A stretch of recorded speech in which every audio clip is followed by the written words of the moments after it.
Neat అభ్యర్థులకు big update. Online exam డిమాండ్ను తిరస్కరించిన సుప్రీంకోర్టు. నీట్ యూజీ 2026 రీటెస్ట్ అంశం మరోసారి దేశవ్యాప్తంగా పెద్ద చర్చకు దారితీసింది. ప్రస్తుతం లక్షలాది మంది విద్యార్థులు, తల్లిదండ్రులు ఎంతో ఆసక్తిగా గమనిస్తున్న ఈ కేసులో సుప్రీంకోర్టు కీలక నిర్ణయం వెలువరించింది. పెన్ అండ్ పేపర్ విధానానికి బదులుగా పరీక్షను కంప్యూటర్ బేస్డ్ టెస్ట్ విధానంలో నిర్వహించాలని కోరుతూ దాఖలైన పిటిషన్ను స్వీకరించడానికి భారత సుప్రీంకోర్టు నిరాకరించింది. ఇప్పటికే ఇలాంటి అభ్యర్థులను గతంలోనే తిరస్కరించామని స్పష్టం చేసిన ధర్మాసనం ఈ దశలో పరీక్ష విధానాన్ని మార్చడం ఆచరణాత్మకంగా సాధ్యం కాదని తేల్చి చెప్పింది. ముఖ్యంగా పరీక్ష నిర్వహణకు సమయం చాలా తక్కువగా ఉండడం, అలాగే నేషనల్ టెస్టింగ్ ఏజెన్సీపై ఉన్న భారీ ఒత్తిడిని దృష్టిలో ఉంచుకొని ఈ నిర్ణయం తీసుకున్నట్లు కోర్టు పేర్కొంది. ఇక సుప్రీంకోర్టు స్పష్టంగా తెలిపిన మరో ముఖ్యమైన విషయం ఏంటంటే, జూన్ 21న జరగనున్న నీట్ యూజీ రీటెస్ట్ తప్పనిసరిగా పెన్ అండ్ పేపర్ విధానంలోనే నిర్వహించబడుతుంది. అకస్మాత్తుగా సిబిటి విధానానికి మార్చడం వల్ల విద్యార్థులకు గందరగోళం ఏర్పడే అవకాశం ఉందని, అలాగే లాజిస్టిక్ పరంగా కూడా ఇది పెద్ద సవాలుగా మారుతుందని ధర్మాసనం వ్యాఖ్యానించింది. దీంతో ప్రస్తుతం కొనసాగుతున్న సిబిటి మార్పు చర్చలకు తాత్కాలికంగా ముగింపు పడినట్లయింది. ఇక ఈ తీర్పుతో విద్యార్థులు కొంత ఊరట పొందగా, తల్లిదండ్రులు కూడా పరీక్ష నిర్వహణపై స్పష్టత రావడంతో సంతోషం వ్యక్తం చేస్తున్నారు.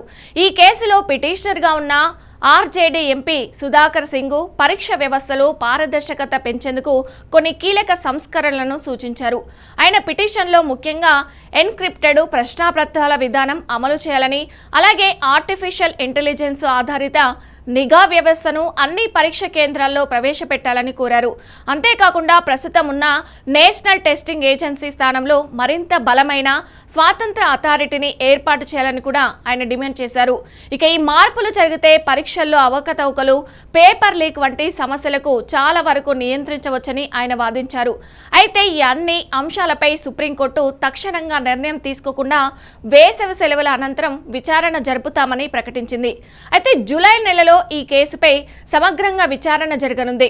భవిష్యత్తులో నీట్ పరీక్షలను పూర్తిగా కంప్యూటర్ బేస్డ్ టెస్ట్ విధానంలోకి మార్చేలా, లేదా ప్రస్తుతం ఓఎంఆర్ విధానమే కొనసాగించాలా అనే అంశంపై కూడా అప్పుడు విస్తృతంగా చర్చ జరగనుంది.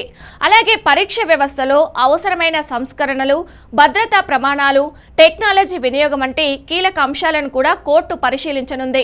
గతంలో మే 3న జరిగిన నీట్ యూజీ పరీక్షలో పేపర్ లీకేజ్ ఆరోపణలు రావడంతో దేశవ్యాప్తంగా పెద్ద ఎత్తున ఆందోళనలు వ్యక్తమయ్యాయి. కొన్ని ప్రాంతాల్లో పరీక్షలను మళ్లీ నిర్వహించాల్సిన పరిస్థితి కూడా ఏర్పడింది. ఇక ఈ నేపథ్యంలోనే పరీక్ష వ్యవస్థపై మరింత కఠినమైన నియంత్రణలు అవసరమని డిమాండ్లు పెరిగాయి. ఈ రీటెస్ట్ నిర్వహణ బాధ్యతలను ఎన్టీఏ తీసుకున్నప్పటికీ సంస్థ పనితీరుపై కూడా అనేక విమర్శలు వస్తున్నాయి. ఈ పరిణామాల మధ్య పరీక్షా విధానాన్ని పూర్తిగా మార్చాలని పిటిషనర్ కోర్టును ఆశ్రయించారు. అయితే సుప్రీంకోర్టు మాత్రం ప్రస్తుత పరిస్థితుల్లో హఠాత్తుగా మార్పులు చేయడం విద్యార్థులకు మరింత ఇబ్బందులను కలిగించవచ్చని అభిప్రాయపడింది. ఇప్పటికే పరీక్ష నిర్వహణలో ఆలస్యం, కేంద్రాల ఏర్పాటు, భద్రతా చర్యలు వంటి అంశాలను పెద్ద సవాలుగా మారాయని కోర్టు పేర్కొంది. అందువల్ల జూన్ 21న జరగనున్న రీటెస్ట్ను ఎటువంటి మార్పులు లేకుండా పాత విధానంలోనే నిర్వహించాలని స్పష్టమైన ఆదేశాలు ఇచ్చింది. ఇక ఈ తీర్పుతో నీట్ రాసే విద్యార్థుల్లో కొంత స్థిరత్వం వచ్చినా భవిష్యత్తులో పరీక్ష వ్యవస్థ ఎలా మారబోతుంది అనే అంశంపై మాత్రం ఇంకా అనిశ్చితి కొనసాగుతుంది.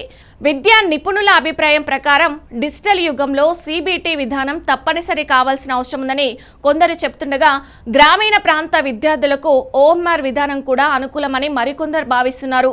ఇక ఈ రెండు అభిప్రాయాల మధ్య సమతుల్యత ఎలా సాధించాలన్నది భవిష్యత్తులో కోర్టు విచారణలు తేలనుంది. మొత్తం మీద చూస్తే ప్రస్తుతానికి నీట్ యూజీ 2026 రీటెస్ట్ జూన్ 21న ఎలాంటి మార్పులు లేకుండా ఓఎంఆర్ విధానంలోనే జరగనుంది. కానీ భవిష్యత్తులో పరీక్ష విధానం మారుతుందా లేదా అన్నది జూలైలో జరిగే సుప్రీంకోర్టు విచారణపై ఆధారపడి ఉంటుంది. ఇక ఈ కేసు లక్షలాది మంది విద్యార్థుల భవిష్యత్తును ప్రభావితం చేసే అంశం కావడంతో దేశవ్యాప్తంగా అందరి దృష్టి ఇప్పుడు సుప్రీంకోర్టు తదుపరి నిర్ణయంపై కేంద్రీకృతమైంది.